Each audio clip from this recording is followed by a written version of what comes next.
NASA ने हाल ही में एक ऐसे प्लैनेट को डिस्कवर किया है जो 2 स्टार्स को ऑर्बिट करता है।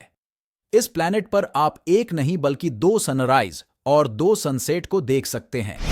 इस प्लैनेट का नाम है केपेलर 16b।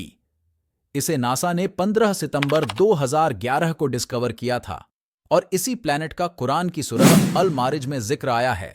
तो मुझे तमाम मशरिकों और तमाम मगरिबों के रब की कसम, बेशक हम जरूर कादिर हैं। कुरान में सूरज के बारे में ये इंफॉर्मेशन बहुत कमाल की है। सूरज में 92% हाइड्रोजन और 8% हीलियम होता है। पीरियोडिक टेबल में हाइड्रोजन का सिंबल H है जो अरबी में हा बनता है। कुरान में एक सूरह है जिसका नाम है सूरह अल शम्स। इस सूरह के नाम में शम्स का मतलब भी सूरज है। इस पूरी सूरह में 15 आयतें हैं और हर आयत हा लफ्ज पर खत्म होती है।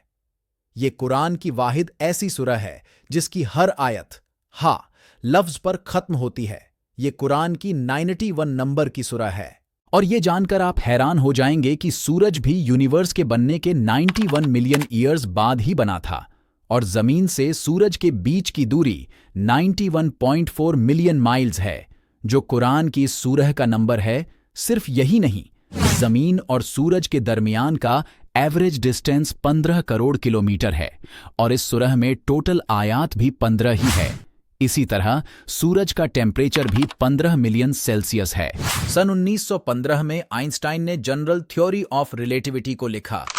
इस थ्योरी से साइंटिस्ट ने यह डिस्कवर किया कि स्पेस मोड़ा भी जा सकता है, यानी स्पेस को बैंड किया जा सकता है।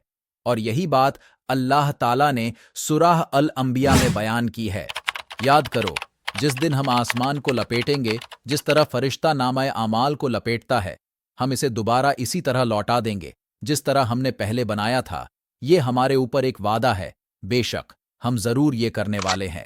सन 2006 तक इंसानों का यही मानना था कि इंसान के बाल सिर्फ बुढ़ापे में सफेद होते हैं, लेकिन कुरान ने 1400 साल पहले ही बता दिया था कि इंसान के बाल शोक की वजह से भी सफेद हो सकते हैं। कुरान की सूरह अल मुजम्मिल में इसका जिक्र है। फिर अगर तुम कुफ्र करोगे तो इस दिन से कैसे बचोगे जो बच्चों को बूढ़ा कर देगा। इसके अलावा ये सीक्रेट भी कमाल का है। जब एस्ट्रोनॉट्स स्पेस में जाते हैं तो स्पेस उनकी आंखों के विजन को ब्लर कर देता है। स्पेस में जाने से इंसान की आंखों पर इफेक्ट पड़ता है। इस बात का जिक्र कुरान की सूरह हिज्र में आया है। और अगर हम आसमान में इनके लिए कोई दरवाजा खोल देते ताकि दिन के वक्त इसमें चढ़ जाए, तब भी वो यही कहते कि हमारी निगाहों को बंद कर दिया गया है। साइंटिस्ट ने यह डिस्कवर किया है कि इंसान की हड्डियां मौत के बाद पत्थर और लोहे में बदल सकती है। इसका जिक्र कुरान में 1400 साल पहले सूरह अल इज़रा में आया है। और इन्होंने कहा कि जब हम और हड्डियां रेजा रेजा हो जाएंगे तो क्या वाकई हमें नए सिरे से पैदा करके उठाया जाएगा? तुम फरमाओ कि पत्थर बन जाओ या लोहा।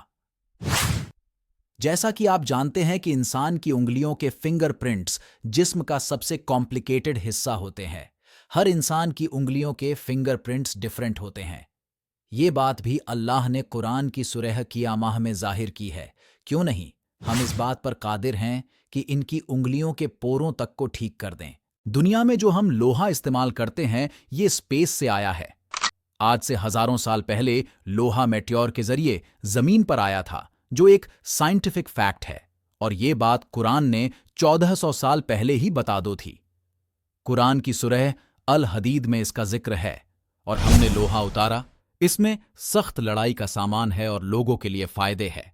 इसी तरह कुरान की सूरह अल अनम में अल्लाह ताला ने बयान किया है, और जिसे अल्लाह हिदायत देना चाहता है तो उसका सीना इस्लाम के लिए खोल देता है, और जिसे गुमराह करना चाहता है उसका सीना तंग कर देता है, गोया कि वो जबरदस्ती आसमान पर चढ़ रहा है। इसी तरह अल्लाह ईमान ना लाने वालों पर अजाब मुसल्लत कर देता है।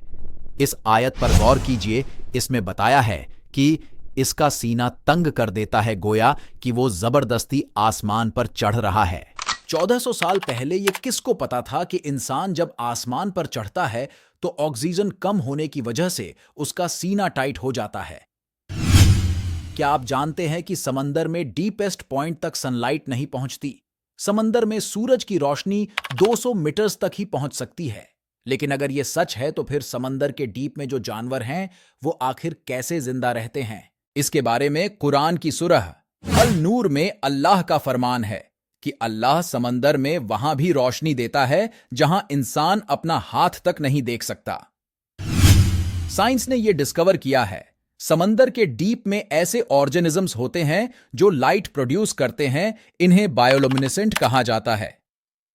कुरान में अल्लाह ने फरमाया है, बेशक आसमानों और जमीन की पैदाइश और रात और दिन की वाहिद तब्दीली में अक्लमंदों के लिए निशानियां हैं। दुनिया में कोई ऐसी किताब नहीं है जिसके हर सेंटेंस में इतने राज छुपे हों। आज से 1400 साल पहले किसी इंसान के लिए ऐसी किताब लिखना इम्पॉसिबल था। तब तो इंसान के पास कोई खास टेक्नोलॉजी भी नहीं थी। ये सब सिर्फ वही बता सकता है जिसने इस पूरी दुनिया को बनाया है। और बेशक ये किताब मेरे रब की तरफ से उतारी गई है। उम्मीद करते हैं आपको वीडियो पसंद आया है। लाइक, शेयर एंड सब्सक्राइब जरूर करें। शुक्रिया।